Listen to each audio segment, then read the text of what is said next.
Money flow तो obviously strong है, लेकिन हर हर छोटी करेक्शन पे एफआई बाइंग आ सकती है। इसीलिए मेरा एडवाइस तो ये रहेगा कि कोई बड़े करेक्शन की वेट ना करें या उम्मीद ना रखें, क्योंकि इकोनॉमी अच्छा कर रही है। सबसे सबसे इम्पोर्टेंट चीज जो मार्केट्स के लिए होती है कि इकोनॉमी कैसा कर रही है। ग्रोथ एट रीजनेबल प्राइस, जिसको शॉर्ट में कार्प भी बोलते हैं, वो एक वैल्यूएशन डिसिप्लिन्ड अप्रोच है।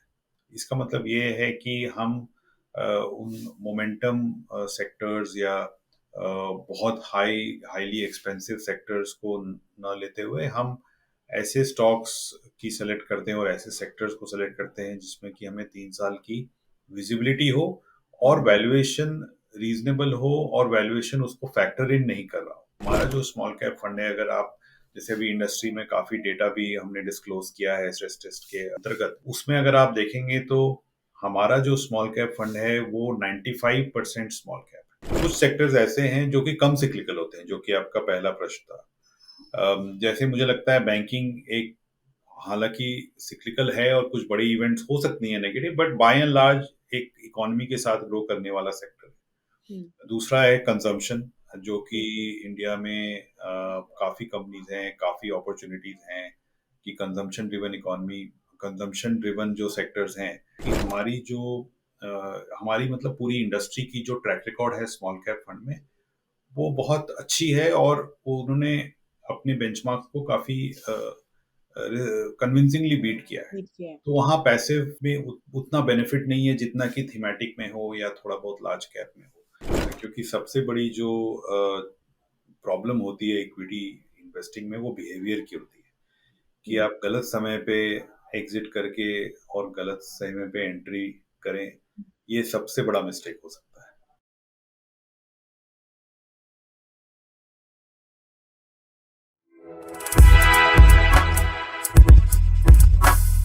हाय एवरीवन, मेरा नाम नम्रता अरोरा है and welcome back to mutual funds की बात।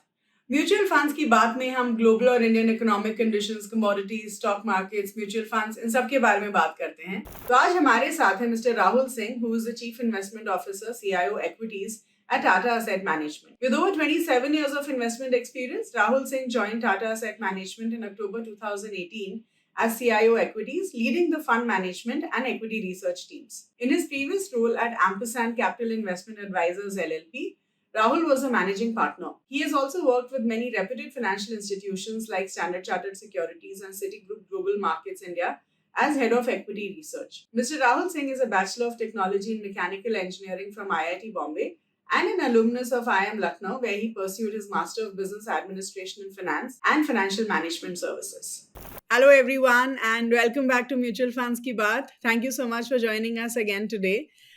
तो आज हमारे साथ हैं mister Rahul Singh, who is the CIO of Tata Mutual Fund.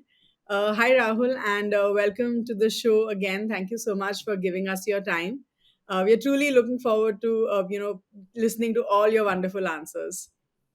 Thank you very much for inviting me, Namrata, and thank you to all your investors for listening to me. Sure. So Rahul, आज हमने बहुत सारे क्वेश्चंस आपके लिए line up किए and I think आज जो हमारे क्वेश्चंस हैं वो ज़्यादा कॉन्सेप्ट्स के ऊपर हैं। तो let me start of with the very first question that I have for you. एक तरफ हम देख रहे हैं राहुल कि मार्केट्स जो हैं काफ़ी अच्छा कर रही हैं, लेकिन दूसरी तरफ एज इन्वेस्टर्स हमें थोड़ा वैल्यूएशंस को लेके भी स्ट्रेस हो रहा है, specially in the mid cap and the small cap space. तो आई थिंक एज इन्वेस्टर्स हम आपसे ये जानना चाहेंगे कि सबसे पहले ये बताइए कि ऐसे कौन से सेक्टर्स हैं जो इस साल जिनका उम्मीद है कि वो अच्छा करेंगे। एंड हमने ये भी देखा कि जो फॉरेन पोर्टफोलियो इन्वेस्टर्स थे उन्होंने पिछले फाइनेंशियल ईयर में 2.08 ट्रिलियन रुपीस के शेयर्स खरीदे थे एंड इसकी वजह से of course Nifty 50 it was second highest in terms of record, 29% Nifty 50 बढ़ी थी। तो आपको क्या लगता है कि अगर एफपीआईज का इंटरेस्ट कंटिन्यू रहा इंडियन स्टॉक मार्केट में, तो क्या हम सेंसेक्स निफ्टी को नए लेवल्स पे देख सकते हैं? देखिए, अभी जो मार्केट की वैल्यूएशन है, ये तकरीबन जो हम जैसे हम वैल्यूएशन मेजर करते हैं पी रेशियो से, रफली ये 20.5 टाइम्स पी हो चुका है। तो ये एक्सपेंसिव तो है, लेकिन इस लेवल पे मैं समझता हूँ कि जितनी हमारी प्रॉफिट की ग्रोथ आएगी कॉर्पोरेट सेक्टर की, उतनी रिटर्न्स आपको मिलेगी इस लेवल से अभी भी। ओके। रीज़न इसका ये है कि ये वैल्यूएशन हालाँकि एक्सपेंसिव है, मुझे लगता नहीं कि ये वैल्यूएशन से हमें बहुत ज़्यादा पैनिक करना चाहिए। उसका रीज़न ये है कि हमारी इकॉनमी अच्छा कर रही है, हमारा कॉर्पोरेट सेक्टर अच्छा कर रहा है, हमारी जो जीडीपी ग्रोथ रेट है वो इन्वेस्टमेंट से आ रही है कंजम्पशन के कंपैरिजन में। हमारी बैलेंस शीट बैंकिंग सेक्टर की बैलेंस शीट अच्छी है, कॉर्पोरेट सेक्टर की बैलेंस शीट अच्छी है। तो ये सब को अगर मैं टोटलिटी में देखूँ, सब मिला-जुला के देखूँ, तो हमारी वैल्यूएशन जस्टिफाई हो सकती है। आज के दिन की जो वैल्यूएशन है। अब वैल्यूएशन जस्टिफाई का मतलब ये नहीं है कि यहाँ से और मार्केट इमीडिएटली 3 मंथ में मुझे 20% रिटर्न देगी। इसका हुँ, मतलब ये है कि जितनी प्रॉफिट ग्रोथ आएगी, अब निफ्टी की जितनी प्रॉफिट ग्रोथ आएगी, वेदर इट इज़ 12% और 15%, आपको उतनी रिटर्न 1 साल में आपको मिलेगी। अब इसमें कुछ सेक्टर्स अच्छा करेंगे, कुछ सेक्टर्स उतना अच्छा नहीं करेंगे। ये तो हमेशा मार्केट में ये तो उतार-चढ़ाव लगा रहता है सेक्टरल। बट मुझे लगता है कि इस समय जो सेक्टर्स इंटरेस्टिंग लग रही हैं, जहाँ पे वैल्यूएशंस मार्केट से सस्ती हैं या रीजनेबल हैं, वो है बैंकिंग सेक्टर। और जहाँ पे ग्रोथ अभी भी मुझे लगता है सरप्राइज कर सकती है, वो है manufacturing and okay. Infrastructure sector. कुछ हद तक हेल्थ केयर और फार्मा भी इंटरेस्टिंग लग रहा है। तो अगर मैं इंटरेस्टिंग सेक्टर्स के बारे में बोलूँ, तो ये 3-4 सेक्टर्स मुझे इंटरेस्टिंग लग रहे हैं, क्योंकि इकॉनमी जो है, जैसा कि मैंने बोला, केवल कंजम्पशन ड्रिवन इकॉनमी से अब वो इन्वेस्टमेंट ड्रिवन इकॉनमी की तरफ जा रही है। और वो जब होता है तो हमारे पास सेक्टर्स की चॉइस बढ़ जाती है, और बहुत सारे पोटेंशियल सेक्टर जिन्होंने पिछले 10-12 साल ज़्यादा परफॉर्म नहीं किया है, उन सेक्टर्स की भी अपॉर्चुनिटीज़ काफ़ी बढ़ गई हैं। Okay. And how about FPIs fuelling in more money? उसके ऊपर आप कुछ बोलना चाहेंगे? हाँ, एफपीआईज़ देखिए, एफपीआईज़ अभी मेरे हिसाब से पिछले 1 डेढ़ साल में जिस तरह की इकॉनमी और जिस तरह की ग्रोथ आई है, उस तरह से उसके कंपैरिजन में मुझे लगता है एफपीआईज़ की बाइंग थोड़ी कम ही रही है। हालाँकि ओह! एब्सोल्यूट नंबर जो आपने मेंशन किया वो सही है। लेकिन जितना पॉजिटिव हो सकता था एफपीआई बाइंग, उतनी पॉजिटिव भी नहीं हुई है। उसका कारण ये है कि इमर्जिंग मार्केट जो एज़ अ क्लास है, क्योंकि उसमें चाइना का एक बहुत बड़ा पार्ट है, वो उतना हुँ, अच्छा नहीं कर रहा है। और इमर्जिंग मार्केट फंड्स में जो रिडेम्पशन आ रही है, उसकी वजह से इंडिया में भी वो रिडेम्पशंस या उसका फुल जो आपको इम्पैक्ट, जो हमारी इकोनॉमी का जो फुल इम्पैक्ट है, वो आपको एफआई बाइंग में अभी भी नहीं दिख रहा है। तो मेरा ओके। मानना ये है कि अगर वैल्यूएशंस थोड़ी करेक्ट होती भी हैं, तो FIIs are waiting to buy more of India, because आज के दिन में, जैसा कि मैंने बोला, फ्रॉम एन इकोनॉमी पर्सपेक्टिव हमारी इकोनॉमी बाकी इकोनॉमी से काफ़ी अलग लग रही है। मैक्रोस काफ़ी रीजनेबली स्ट्रांग है, कॉर्पोरेट सेक्टर स्ट्रांग है, बैंकिंग सेक्टर स्ट्रांग है। सो हमारा एक स्टैंडिंग जो है बाकी ग्लोबल मार्केट्स में, इमर्जिंग मार्केट्स में, काफ़ी ऊंचे स्तर पे है। और इसलिए मेरा मानना यह है कि हर छोटे करेक्शन पे एफआईआई बाइंग आएगी। डोमेस्टिक मनी फ्लो तो ऑब्वियसली स्ट्रांग है, लेकिन हर छोटे करेक्शन पे एफआईआई बाइंग आ सकती है। इसलिए मेरा एडवाइस तो ये रहेगा कि कोई बड़े करेक्शन की वेट ना करें या उम्मीद ना रखें, क्योंकि इकॉनमी अच्छा कर रही है। सबसे सबसे इम्पोर्टेंट चीज़ जो मार्केट्स के लिए होती है कि इकॉनमी कैसा कर रही है। इकॉनमी अच्छा है। और इकॉनमी अच्छा कर रही है केवल एब्सोल्यूट लेवल पे नहीं, बाकी कंट्रीज के मुकाबले भी काफी स्ट्रांग कर रही है। Okay, okay. सो राहुल, अब मैं आपसे ये पूछना चाहूँगी कि हम सब जानते हैं कि स्मॉल कैप स्पेस में अभी बहुत इंटरेस्ट रहा है पिछले कुछ 1 डेढ़ साल में। रिटेल इन्वेस्टर्स बहुत पैसा उसमें इन्वेस्ट कर रहे हैं। बट वी आल्सो अंडरस्टैंड कि स्मॉल कैप्स में रिस्क ज़्यादा होता है with the potential to earn higher returns in the long run. तो इस पूरे जिगसॉ पज़ल में आप हमें ये समझाइए कि जो टाटा स्मॉल कैप फंड है, वो अपने पोर्टफोलियो के लिए स्टॉक्स को कैसे सिलेक्ट करता है? आई मीन, आपके ओपिनियन में आर देयर एनी सेफगार्ड्स जो किए जाते हैं to protect a small cap fund? And also क्या टाटा स्मॉल कैप कोई एक पर्टिकुलर इन्वेस्टमेंट स्टाइल फॉलो करता है व्हाइल सिलेक्टिंग स्टॉक्स? राइट। तो हमारी जो इन्वेस्टमेंट फिलॉसफी है, ना केवल स्मॉल कैप फंड के लिए बट बाकी फंड्स के लिए भी, उसको हम ग्रोथ एट रीजनेबल प्राइस बोलते हैं। Okay. Growth at reasonable price, जिसको शॉर्ट में कार्प भी बोलते हैं, वो एक वैल्यूएशन डिसिप्लिन्ड अप्रोच है। इसका मतलब ये है कि हम उन मोमेंटम सेक्टर्स या बहुत हाईली एक्सपेंसिव सेक्टर्स को न लेते हुए हम ऐसे स्टॉक्स की सेलेक्ट करते हैं और ऐसे सेक्टर्स को सेलेक्ट करते हैं जिसमें कि हमें 3 साल की विजिबिलिटी हो और हम्म, वैल्यूएशन रीजनेबल हो और वैल्यूएशन उसको फैक्टर इन नहीं कर रहा हो। क्योंकि सबसे इम्पोर्टेंट चीज ये है कि एक तो ग्रोथ, और कितनी ग्रोथ जो है वो ऑलरेडी फैक्टर्ड इन है। तो हम्म, हमारा जो अप्रोच रहता है वो ऐसे स्टॉक्स को आइडेंटिफाई करने में ज़्यादा रहता है जो कि ग्रोथ पोटेंशियल हो जिसमें, या ग्रोथ आउटलुक अच्छा हो, लेकिन मार्केट अभी उसको अप्रिशिएट नहीं कर रहा हो। हम्म, तो ये हमारी जो अप्रोच है टाटा स्मॉल कैप में, वो बिल्कुल ही बॉटम अप अप्रोच में बोलूंगा। सेक्टोरल थोड़ा बहुत इन्फ्लुएंस तो होता है, बट बॉटम अप अप्रोच ज़्यादा है। और अ, उसमें गार्डरेल्स ही हैं। और दूसरी बात यह है कि हमारा जो स्मॉल कैप फंड है, अगर आप जैसे अभी इंडस्ट्री में काफ़ी डेटा भी हमने डिस्क्लोज किया है स्ट्रेस टेस्ट के अंतर्गत, उसमें अगर आप देखेंगे तो हमारा जो स्मॉल कैप फंड है वो 95% स्मॉल कैप है। बाकी अगर आप फंड्स देखें तो उसमें किसी में 65 है, किसी में 75 है, 80 है। हमारा हम्म, एकमात्र फंड है जो कि मैं कॉन्फिडेंटली बोल सकता हूँ कि जो कि एकदम प्योर स्मॉल कैप फंड है। तो अगर प्योर स्मॉल कैप फंड है तो उसके लिए हमें, जैसे आपने पूछा कि रिस्क या कंट्रोल मेजर्स भी हमें उतने ही स्ट्रिक्ट रखनी पड़ती हैं। हम्म, तो उसका एक तो हो गया वैल्यूएशन। दूसरा हो गया, हम जब स्टॉक सेलेक्ट करते हैं तो आपने ये भी देखा होगा कि हमारी जो बीटा है, हमारी जो पोर्टफोलियो की जो बीटा है, मतलब कि जो वोलेटिलिटी है हमारी पोर्टफोलियो की, वो काफी कम है। हमारी beta is 0.7, which is very very hmm, low hmm, compare to the small cap index. So एक तो अगर मान लीजिए स्मॉल कैप में किसी कारण से करेक्शन होती है, तो हम हमारी पोर्टफोलियो जो है वो कम डिक्लाइन करती है या कम डिक्लाइन करेगी।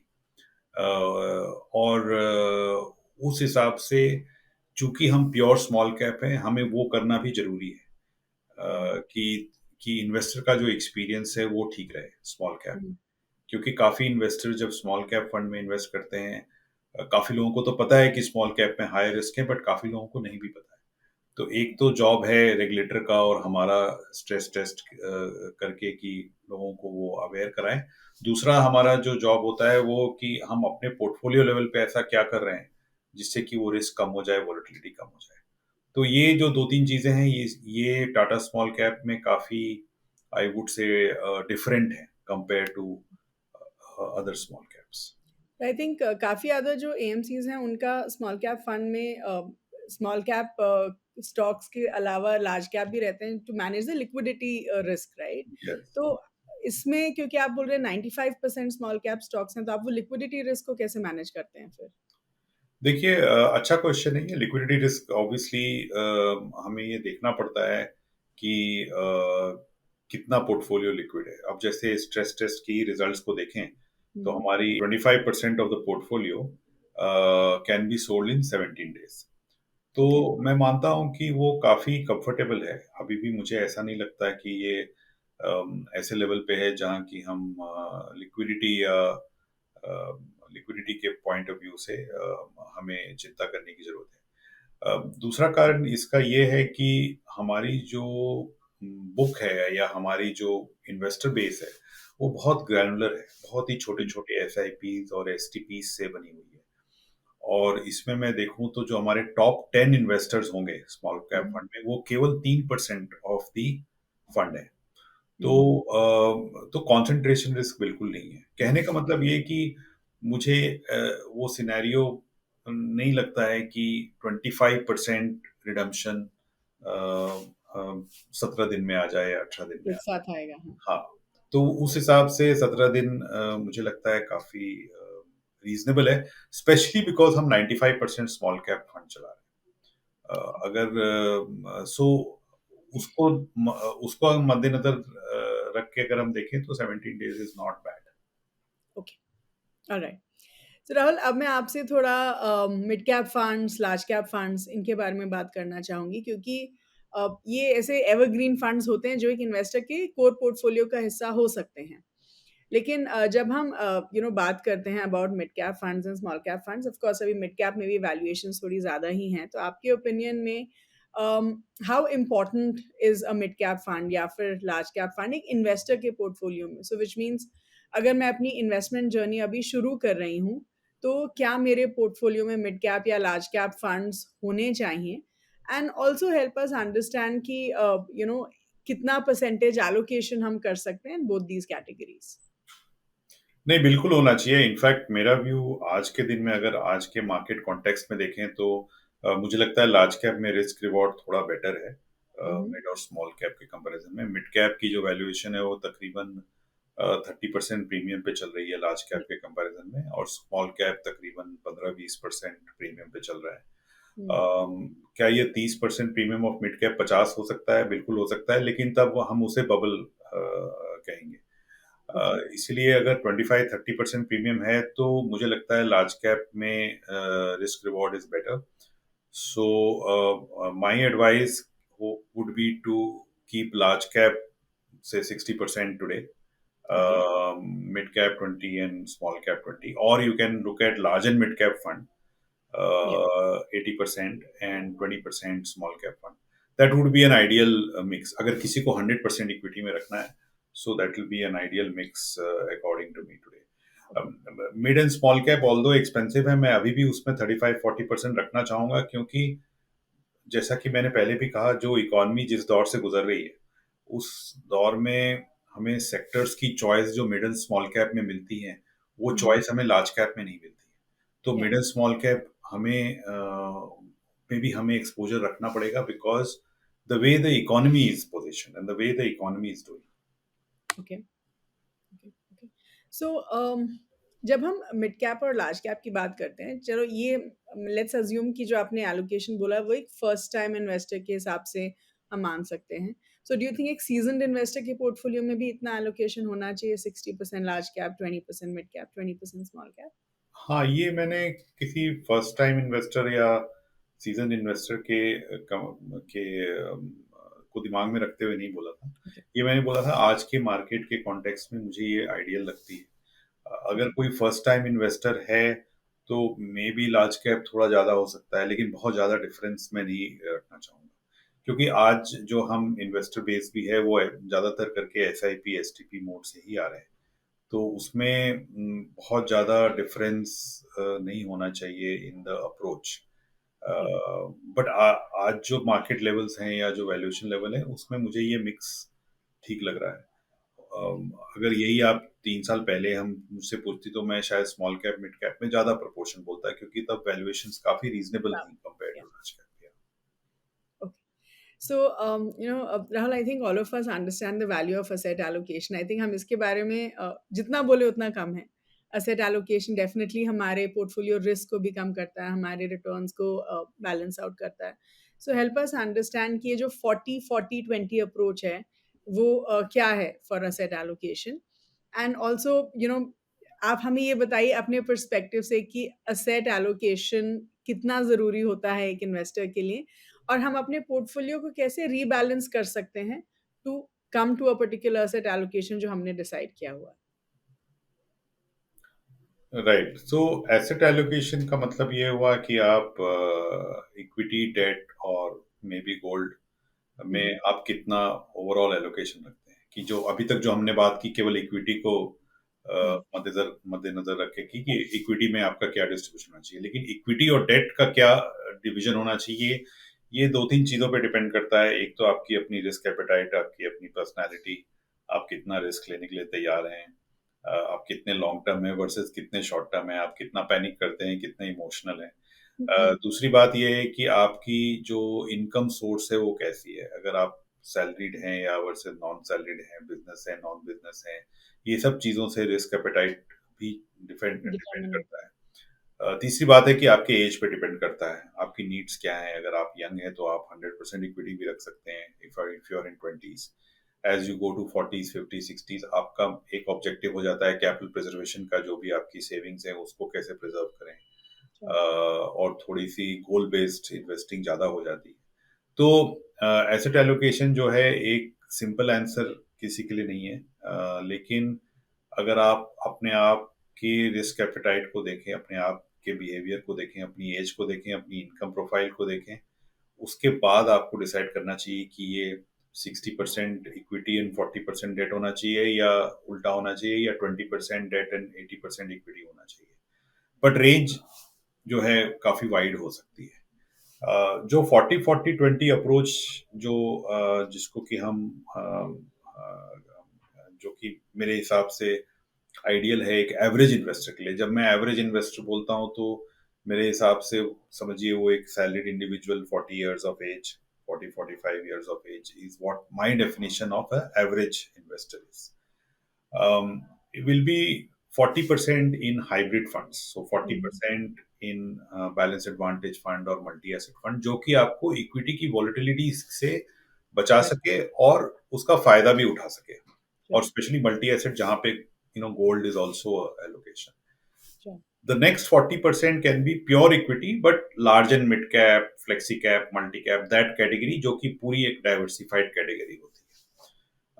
और जो लास्ट का जो 20% है वहां पे आप रिस्क ले सकते हैं। वहां पे आप small cap fund, thematic funds, in fact हम भी अभी 6 थीमेटिक फंड्स लॉन्च कर रहे हैं, index funds, passive funds launch कर रहे हैं for different sectors, auto, infrastructure, manufacturing. So that 20% can be more active calls, जहाँ की आप बोलें कि नहीं मुझे बैंकिंग अभी अच्छा लग रहा है, मैं बैंकिंग में ज्यादा रहूंगा। मुझे स्मॉल कैप ज्यादा अच्छा लग रहा है, मैं 20% स्मॉल कैप में रहूंगा। कुछ पार्ट इस 20% का तो स्मॉल कैप में होना भी चाहिए, क्योंकि 4-5 year परस्पेक्टिव में रिटर्न्स उसमें बेटर आएंगी। बट कुछ पोर्शन इसका टेक्टिकल भी हो सकता है, जिसमें कि आप सेक्टर सेक्टर बाय सेक्टर आप उसको प्ले करें या रोटेट करें। तो ये जो है 40-40-20 ये एक सिंपल फ्रेमवर्क है। अभी किसी इन्वेस्टर के लिए ये 50-50 भी हो सकता है, किसी के लिए ये 30-30-40 भी हो सकता है। डिपेंड करता है, वो रिस्क एपेटाइट पे फिर डिपेंड करेगा। कोई इन्वेस्टर जो बहुत यंग है वो शायद हाइब्रिड रखना ही नहीं चाहे, तो वो 50-50 भी हो सकता है, 0-50-50 भी हो सकता है। But 40-40-20 is more of an average indicative Okay. Benchmark. Okay.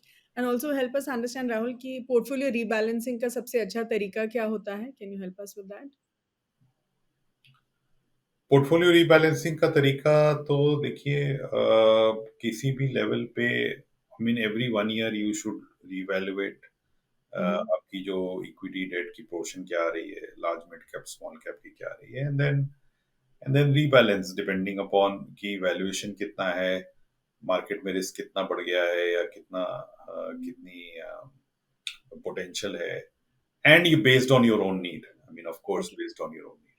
So I would say once in a year, if not once in 6 months, तो आपको reevaluate करना ही चाहिए एक Correct. बार, सारी पोर्टफोलियो को देख के, इक्विटी कितना है, डेट कितना है, with in equity large cap कितना है, मिड कैप कितना है, स्मॉल कैप कितना है, and then basis what we just discussed, and आपकी जो भी रिक्वायरमेंट है या जो भी रिस्क एपेटाइट है, उसके accordingly rebalancing is whatever is required, you'll have to do it.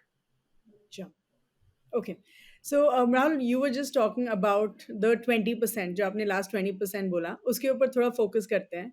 तो 45-20 में जो last 20% है, that could be a slightly more risky category, चाहे वो small cap हो, sectoral, thematic, these categories of funds. तो थोड़ा sectoral और thematic funds के ऊपर बात करते हैं, because I do believe कि काफ़ी investors जो हैं वो sectoral और thematic funds को भी बहुत ज़्यादा देखते हैं, and they have a huge allocation in this category, to be Right. honest. तो प्लीज़ हेल्प अस अंडरस्टैंड कि कन्वेंशनल विज़डम हमें यही बोलता है कि सेक्टरल फंड्स, थीमेटिक फंड्स ज़्यादा रिस्की होते हैं।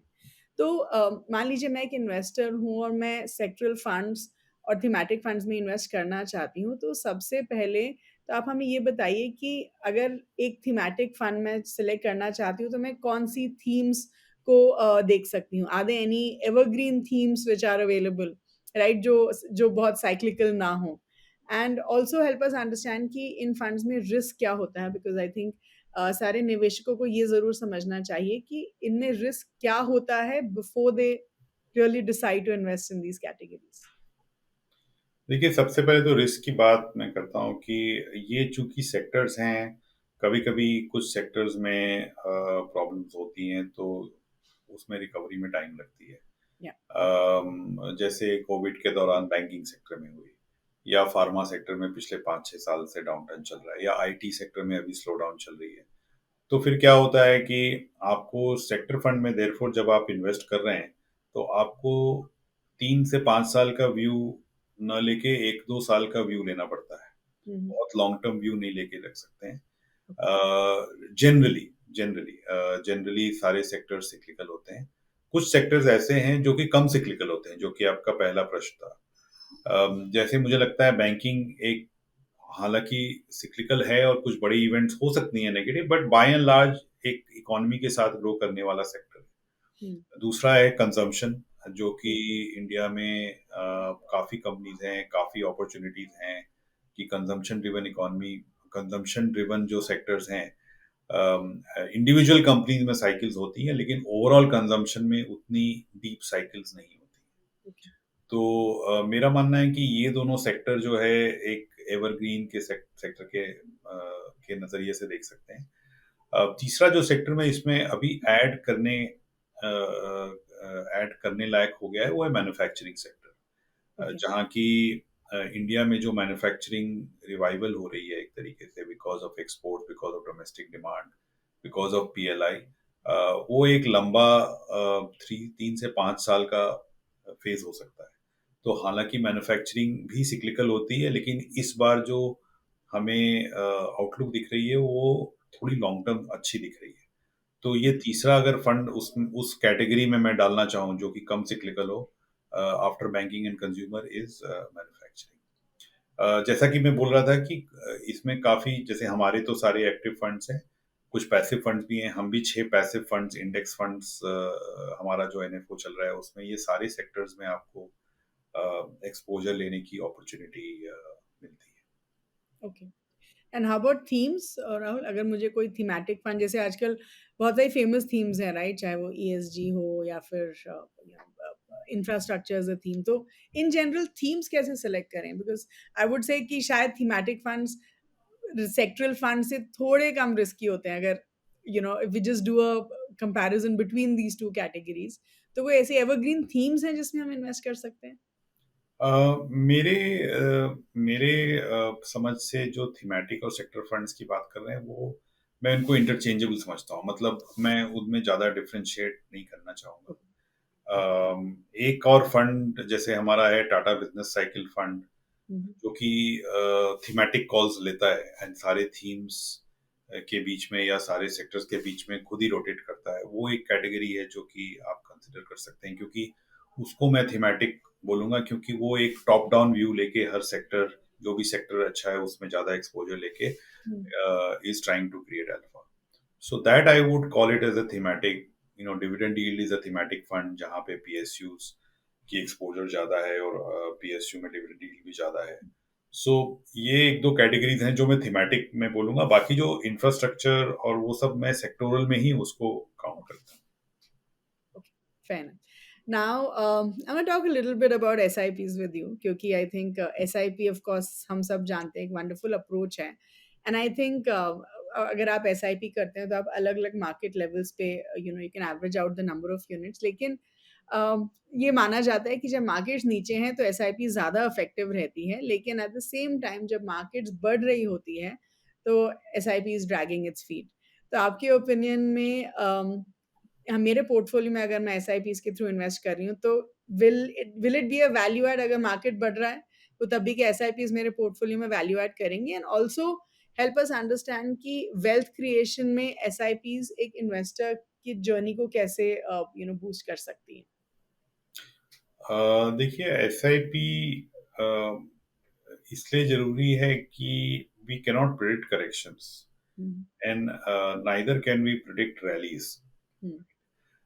एक होता है कि 10 साल में मुझे लगता है कि Indian markets can give 12% CAGR returns.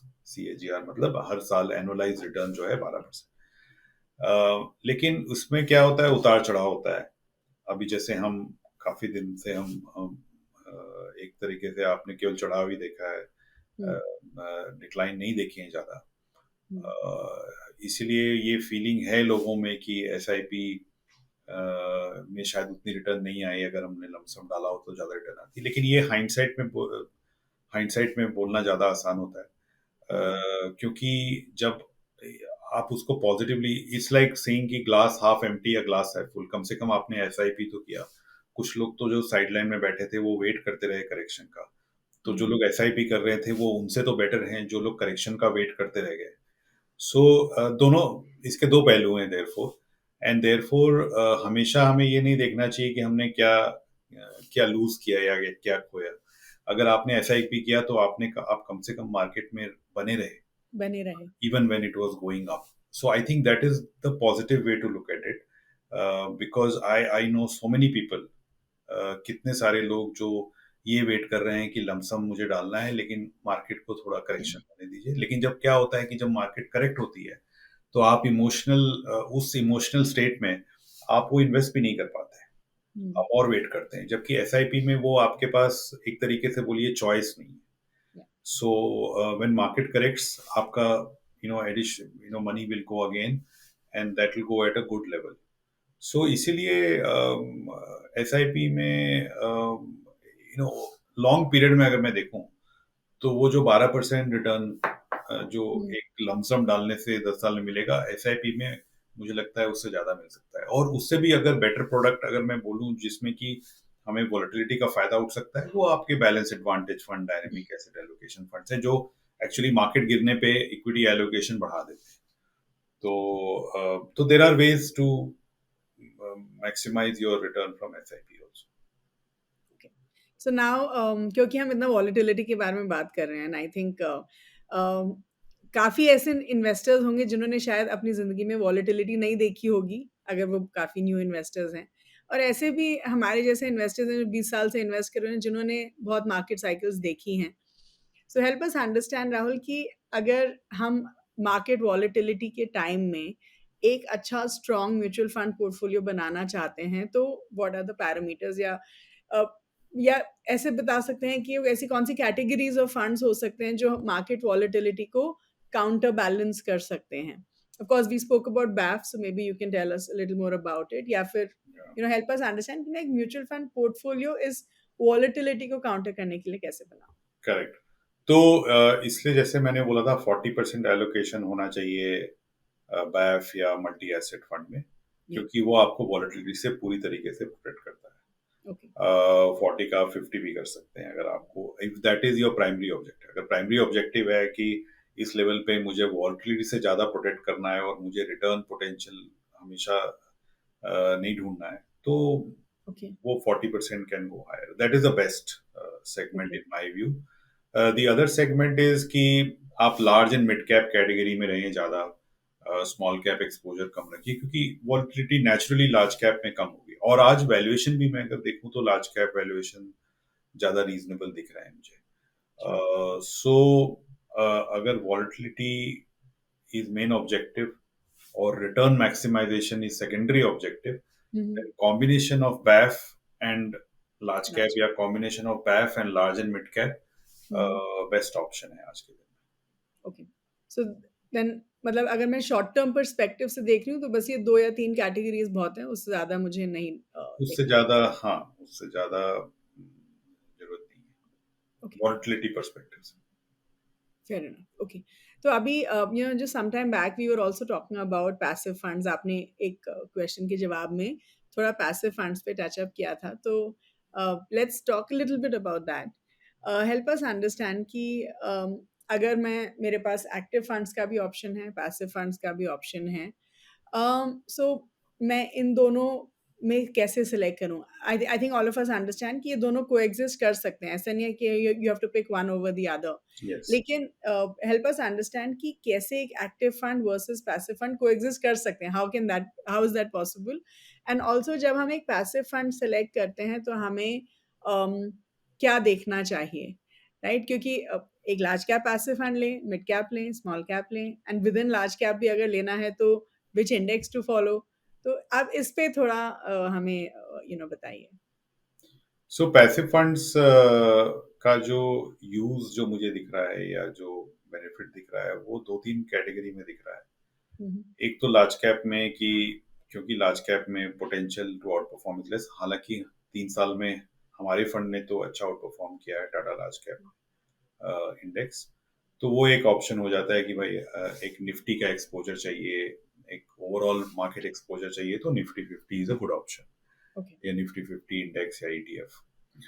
दूसरी जो कैटेगरी जो है वो थीमेटिक पैसिव फंड्स है, जो कि हर थीमेटिक फंड को मैं नहीं बोलना चाहूंगा, क्योंकि कुछ थीमेटिक को हम एक्टिव में भी मैनेज करते हैं और हम वहां पे पैसिव या जो उसकी इंडेक्स है उसको काफी कन्विंसिंगली हम बीट कर पाते हैं। लेकिन कुछ ऐसी कैटेगरीज हैं जैसे मैन्युफैक्चरिंग हो गई, या ऑटो हो गया, जहां पे सेक्टर फंड्स नहीं है, जहां पे एक्टिव सेक्टर फंड्स नहीं है, तो नहीं आप है। पैसिव वहां पे ऐसी चीज लीजिए जहां पे एक्टिव ऑप्शन नहीं है। अब मैं स्मॉल कैप में वो ऑप्शन आपको नहीं बोलूंगा, क्योंकि हमारी जो हमारी मतलब पूरी इंडस्ट्री की जो ट्रैक रिकॉर्ड है स्मॉल कैप फंड में, वो बहुत अच्छी है, और वो उन्होंने अपने बेंचमार्क को काफी कन्विंसिंगली बीट किया है। ठीक है। तो वहाँ पैसिव में उतना बेनिफिट नहीं है जितना कि थीमेटिक में हो या थोड़ा बहुत लार्ज कैप में हो। जो तीसरी कैटेगरी है पैसिव में, वो जो कि आजकल काफी पॉपुलर हो गई है, वो है, उसको हम स्मार्ट बीटा स्ट्रेटेजीज बोलती हैं, जैसे कि हम्म, जी। वैल्यू इंडेक्स या वैल्यू इंडेक्स फंड या मोमेंटम इंडेक्स फंड। तो ये थोड़ी कॉम्प्लिकेटेड प्रोडक्ट्स हैं, बट मेरे ख्याल से वो जो एक क्वांट बेस्ड या जो मोमेंटम बेस्ड वैल्यू बेस्ड जो एक स्ट्रेटजीज या जो पैसिव फंड्स आ रही हैं, हम्म, वहां पे भी अच्छी, मुझे लगता है पोटेंशियल है वहां पे, क्योंकि वो अगेन पैसिव फंड्स वहां पे आपको कुछ अलग दे रही हैं जो कि हम्म, एक्टिव फंड्स नहीं कर रही। ओके। तो जहां भी आपको कुछ अलग मिले पैसिव फंड्स के थ्रू, आइदर थीमेटिक या स्मार्ट बीटा, वहां पे आप पैसिव फंड्स पे फोकस कर सकते हैं। तो आपने ये भी बोला कि लार्ज कैप पैसिव फंड्स आप कंसिडर कर सकते हैं, right? Apart from the sectoral और the thematic passive correct, funds which are correct, not available. तो करेक्ट। कितना एलोकेशन हम दे सकते हैं? आई मीन एक पैसिव फंड एक एक्टिव फंड को शायद रिप्लेस ना कर पाए पोर्टफोलियो में। ऐसा नहीं है कि हम बोलें कि चलो लार्ज कैप एक्टिव फंड में मत डालिए, पैसिव फंड में ही डालिए। तो कितना एलोकेशन हम दे सकते हैं between a large cap and a passive active and a passive fund? ये बोलना मुश्किल है, क्योंकि हर इन्वेस्टर डिफरेंट होता है, क्योंकि पैसिव में थोड़ी आपको अंडरस्टैंडिंग भी चाहिए। ओके। लार्ज कैप पैसिव लेने के लिए ज़्यादा अंडरस्टैंडिंग या अवेयरनेस नहीं चाहिए, लेकिन अगर आप थीमेटिक कर रहे हैं या फिर ओके। आप स्मार्ट बीटा मोमेंटम टाइप की पैसिव कर रहे हैं, तो इसमें जी। थोड़े मैच्योर इन्वेस्टर्स के लिए मैं वो रिकमेंड करूंगा। फर्स्ट टाइम इन्वेस्टर्स या you know smaller investors who are entering for the first time or who have only entered invested for last recently. 3 4 years, I would not recommend that. Because उसमें फिर आपको timing of entry exit भी important हो जाती है। जो ये thematic वाले जो पैसिव फंड्स हैं, कि अगर आपने suppose auto auto passive fund लिया, तो आप ऐसे पॉइंट पे लीजिए जहां पे आपको पोटेंशियल 12 18 मंथ्स 24 मंथ्स का अच्छा दिख रहा है, लेकिन आपको उस समय पे आपको एक कॉल भी लेना पड़ेगा कि मैं इस फंड में रहूं या इसमें से एग्जिट करके मैं फार्मा में चले जाऊं या फार्मा से इंफ्रास्ट्रक्चर में चले जाऊं। सो ये एक ज्यादा अवेयर इन्वेस्टर्स के लिए है मेरे ख्याल से, थीमेटिक और ये जो मोमेंटम और जो value index funds so Rahul, हमने आपसे इतने सारी कैटेगरीज के बारे में डिस्कस किया। We spoke about small cap, mid cap, large caps, passive funds, thematic funds, sectoral funds. तो आप हमें ये बताइए कि आप अपना पैसा कैसे निवेश करते हैं? आप किन इक्विटी कैटेगरीज में इन्वेस्ट करते हैं अपना पैसा? Help us understand that. तो मेरी एलोकेशन जो 40 40 20 के काफी काफी नजदीक है। अच्छा। जो मैं रिकमेंड करता हूँ, मेरी जो मिक्स है, इन्वेस्टमेंट मिक्स, उसके से काफी मैच करती है। Okay. Initially, obviously, it used to be even more equity, pure equity, but as time has gone by, balance advantage fund का कंट्रीब्यूशन बढ़ गया है। बट ऐसा नहीं हुआ है कि स्मॉल एंड मिड कैप एकदम जीरो हो गया है, वहाँ भी है एलोकेशन, काफी हेल्दी एलोकेशन है, क्योंकि वहाँ पे इकोनॉमी जिस दौर से गुजर रही है, जैसा मैंने बोला, वहाँ पे अपॉर्चुनिटीज भी काफी दिख रही है। वैल्यूएशन बढ़ जी। गई है, बट अपॉर्चुनिटीज भी काफी मिल रही है to invest. Okay. So, I think we all agree कि experience really makes a lot of difference, right? आपको जितना ज़्यादा experience होगा, आप उतना ही सीखते हैं मार्केट के बारे में, इन्वेस्टिंग के बारे में। तो Rahul, based on your experience, आप हमारे जो फर्स्ट टाइम इन्वेस्टर्स हैं, उनको क्या टिप्स देना चाहेंगे? अ,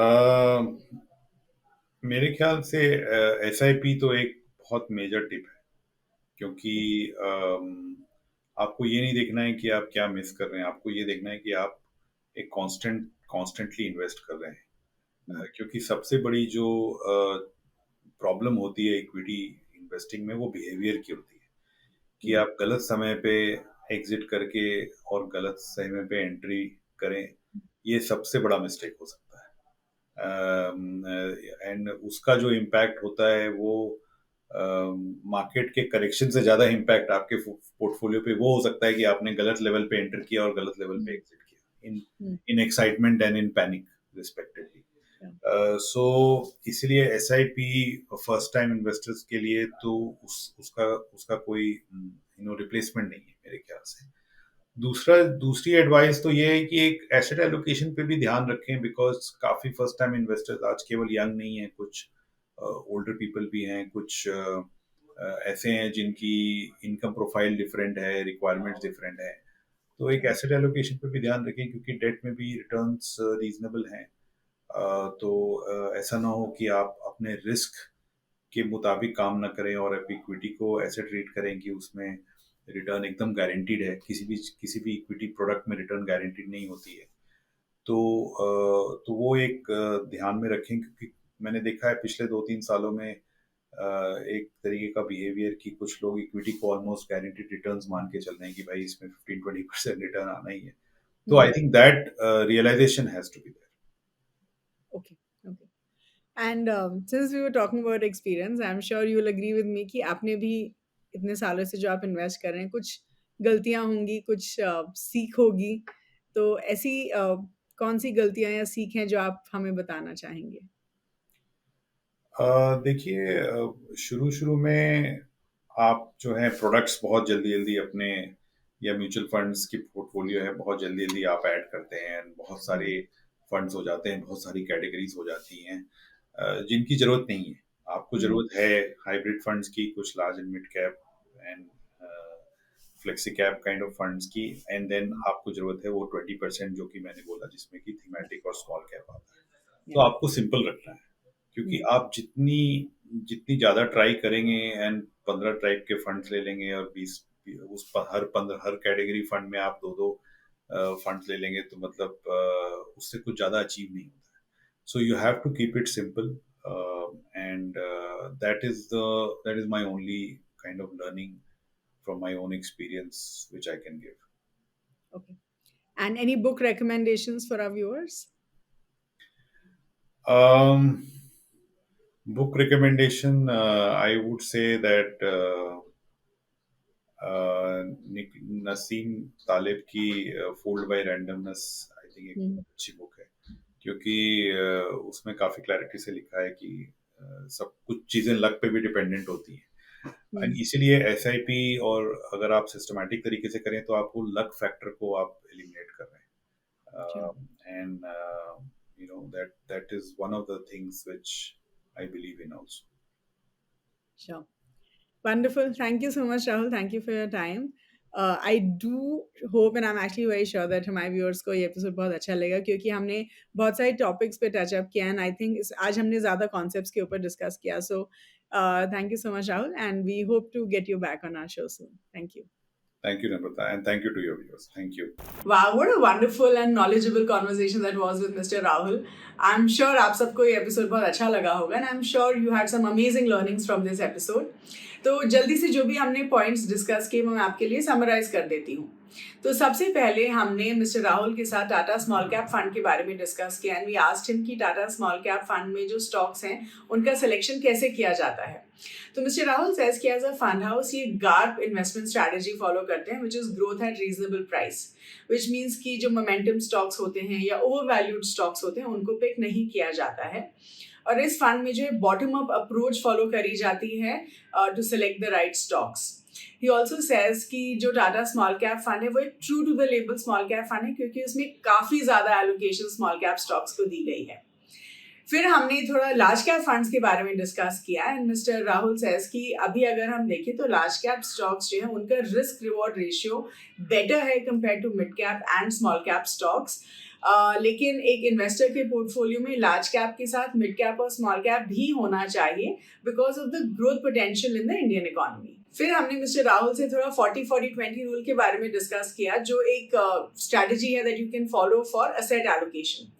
तो मिस्टर राहुल उन्होंने बोला कि सबसे पहले एक इन्वेस्टर को अपना इक्विटी डेट एलोकेशन डिसाइड कर लेना चाहिए, विच को depend on your risk profile, investment horizon, financial goals, income levels and so on.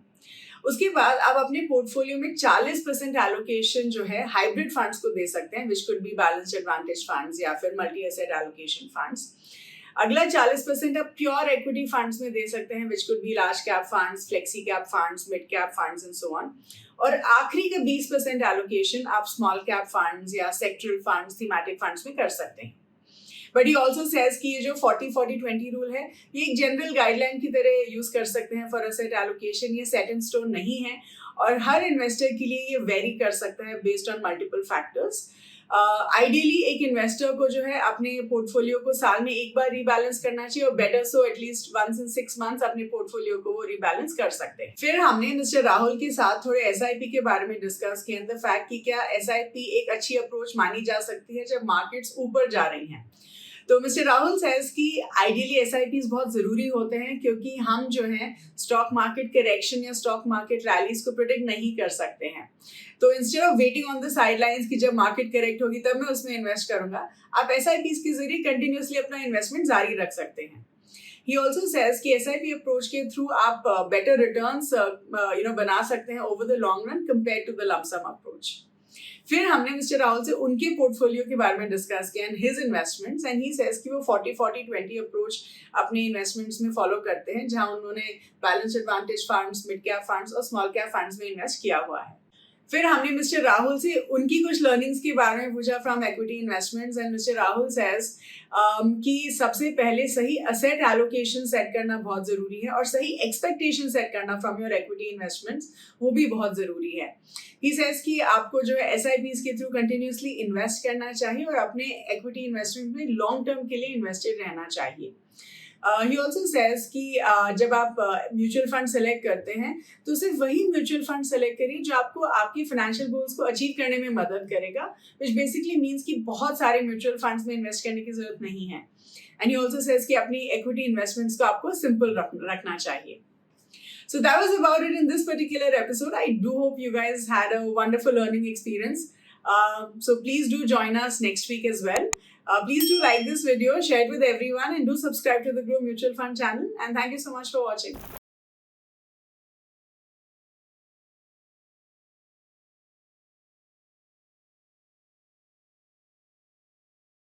Mutual fund निवेश बाजार जोखिम के अधीन है। योजना संबंधी सभी दस्तावेजों को ध्यान से पढ़ें। Mutual fund investments are subject to market risks. Read all scheme-related documents carefully.